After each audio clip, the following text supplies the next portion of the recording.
pessoal, tudo bem? Na aula de hoje nós vamos estudar sobre o Império Napoleônico.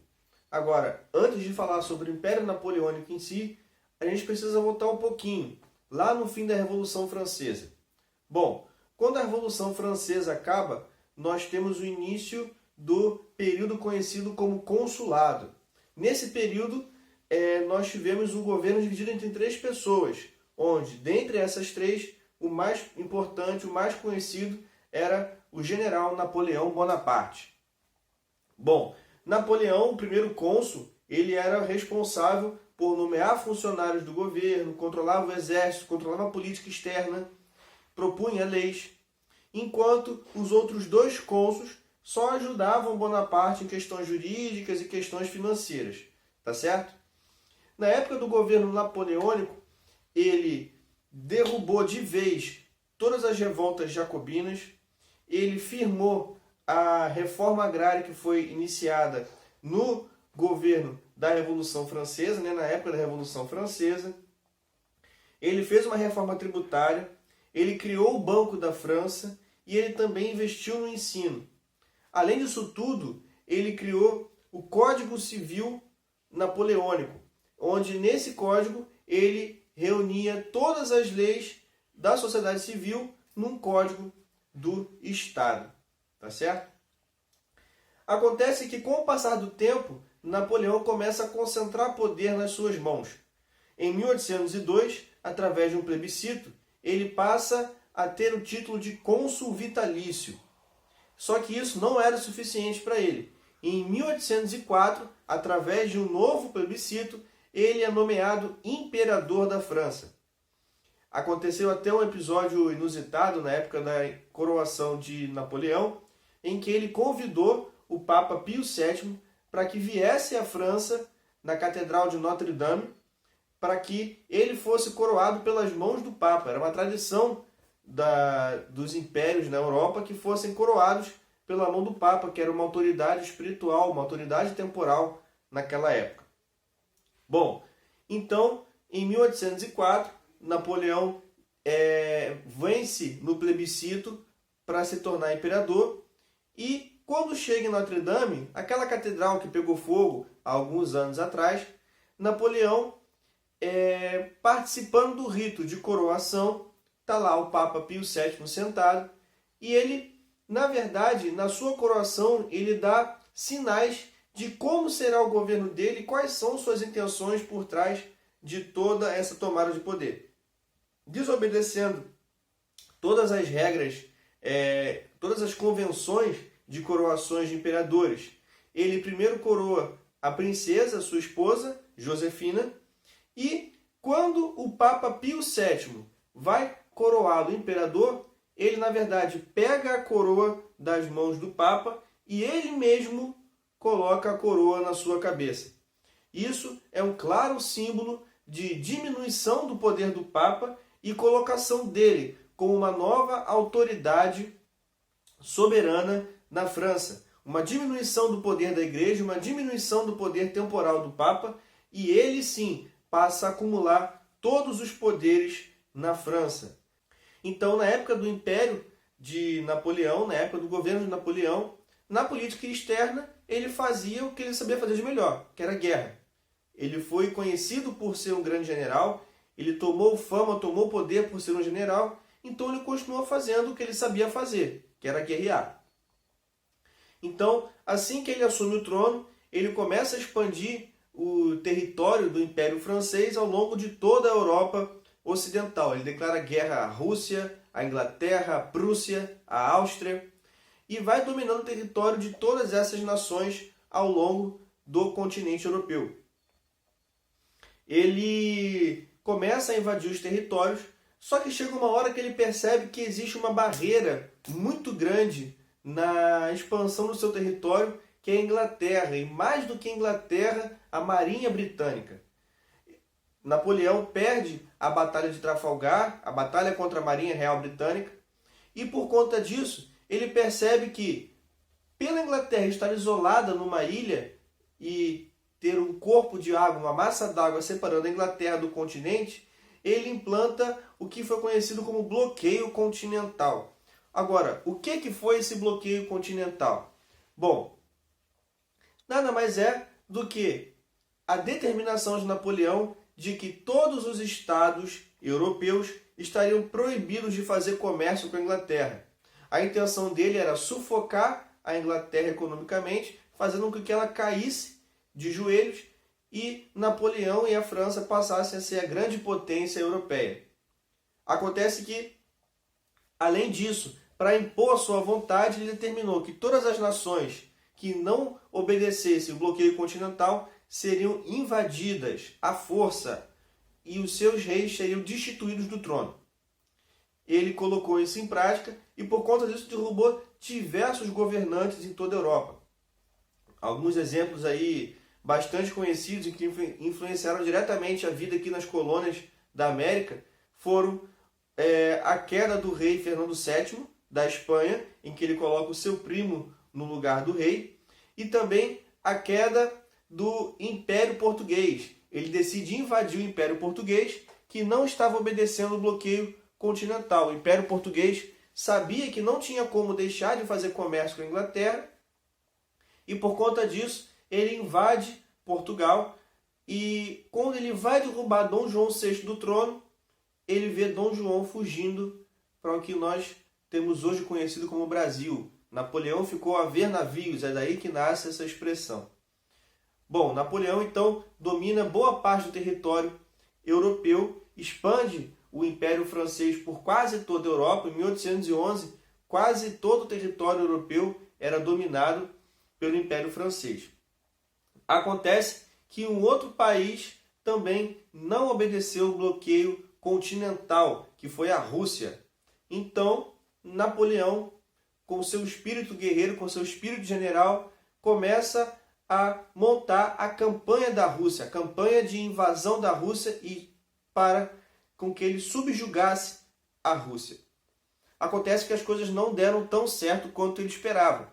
Ele invade a Rússia, só que a Rússia usa a seu favor uma técnica conhecida como técnica da terra arrasada. O que isso significa? A Rússia, no caminho da França, ia dizimando todas as cidades. Acabava com a alimentação, acabava com as casas, acabava com as habitações, com os itens básicos de consumo e vinha entrando pelo seu território, deixando todo o caminho que a França iria passar totalmente arrasado.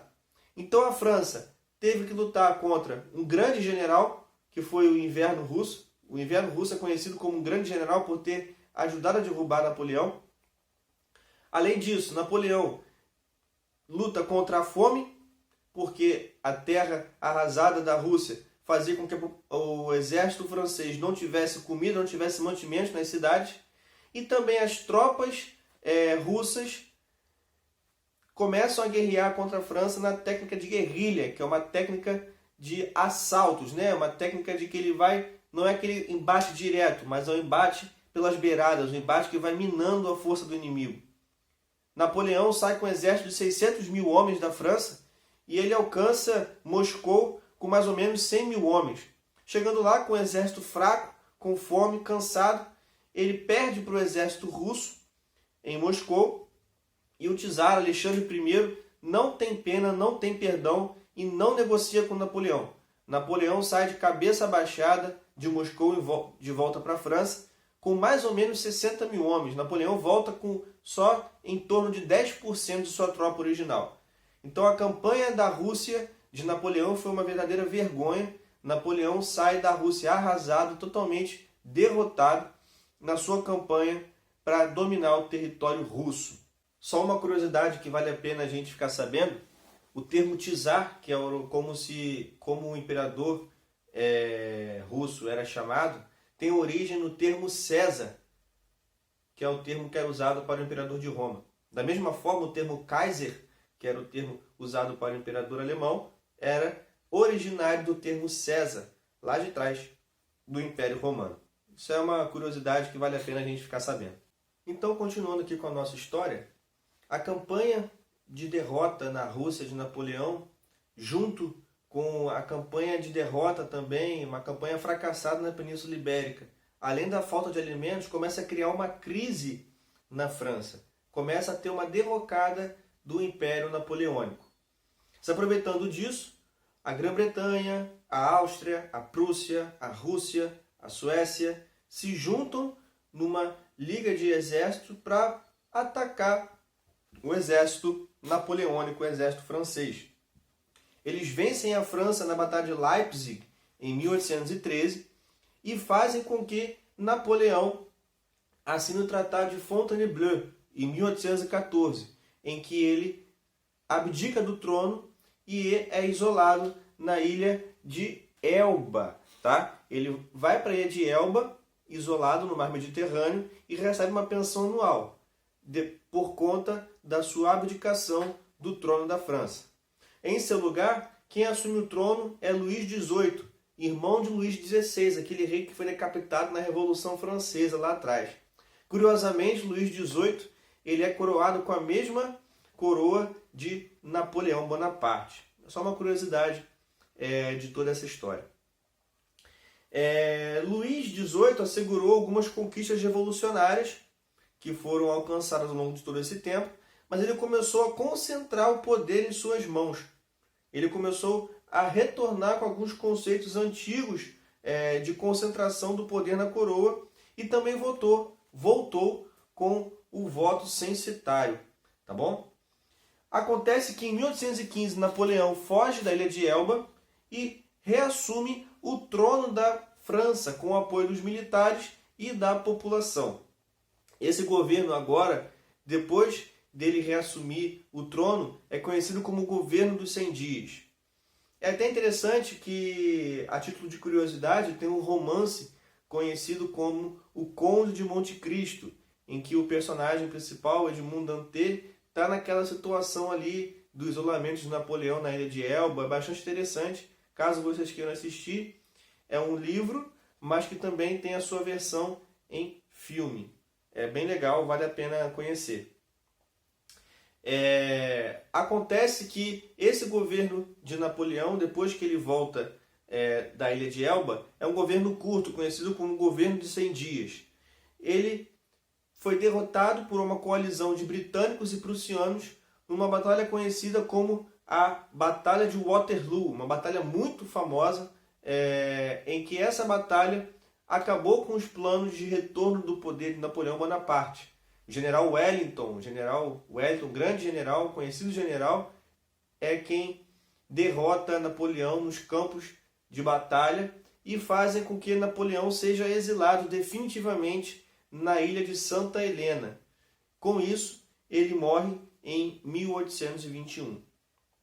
Também, a título de curiosidade, tem um outro romance muito conhecido, Os Miseráveis, de Victor Hugo. Esse romance se passa entre a Batalha de Waterloo e uma revolução que acontece na França, mais ou menos, em 1823. É bastante interessante para a gente conhecer também a realidade de como era a realidade da população, a realidade daquele povo na época que nós estamos estudando. Então, depois da derrota de Napoleão, acontece o Congresso de Viena, em que representantes da Rússia, da Prússia, da Áustria, da Inglaterra, da França, de outros países se reúnem, determinando que as fronteiras da Europa vão retornar aos moldes de como eram conhecidas antes da Revolução Francesa, lá em 1789. Acontece também o restabelecimento do antigo regime, que eram os governos, as monarquias que foram instituídas por Napoleão antes das suas invasões. É o princípio da legitimidade, o princípio de manter no poder quem estava no poder antes de ser derrubado. Além disso, acontece um combinado, que é o equilíbrio de poder entre os estados, em que a paz no continente é garantida, mantendo um equilíbrio entre todas as nações do continente europeu. Então, por fim, acontece também a criação da chamada Santa Aliança, em 1815, em que Rússia, Prússia e Áustria se juntam para fazer com que as medidas aprovadas no Congresso de Viena fossem cumpridas. É um pacto político-militar em que esses países se juntam para que tudo aquilo combinado fosse cumprido. A Inglaterra não participa da Santa Aliança porque ela também tinha interesse no comércio com as pequenas nações, com as novas nações que estavam se tornando independentes a partir daquele momento. Por outro lado, ela não deixa de fazer comércio com a Santa Aliança, não deixa de ter relações com a Santa Aliança quando ela julgava necessário. Tá certo? Então, por fim, antes de a gente terminar, cabe ressaltar aqui que o governo de Napoleão, assim que ele cai e que os governantes dos impérios, os governantes dos territórios europeus voltam ao poder, isso gera um grande sentimento de emancipação das colônias, um movimento liberal nas colônias daqueles países que haviam sido invadidos, porque eles já sentiram o gostinho de se tornarem um pouco mais livres das garras do poder dos países europeus, e quando as monarquias europeias retornam aos seus tronos, eles querem voltar com aquele antigo regime, voltar com aquela antiga situação de relação entre a capital e a colônia. Isso tudo faz com que floresça movimentos separatistas, movimentos emancipacionistas na América Latina, e com isso nós temos a independência de vários países aqui na América Latina, inclusive o nosso país, o Brasil, em 1822. Então, a nossa aula sobre a Era Napoleônica termina aqui. Espero que tenham gostado, espero que tenham entendido. Um abraço e até a próxima.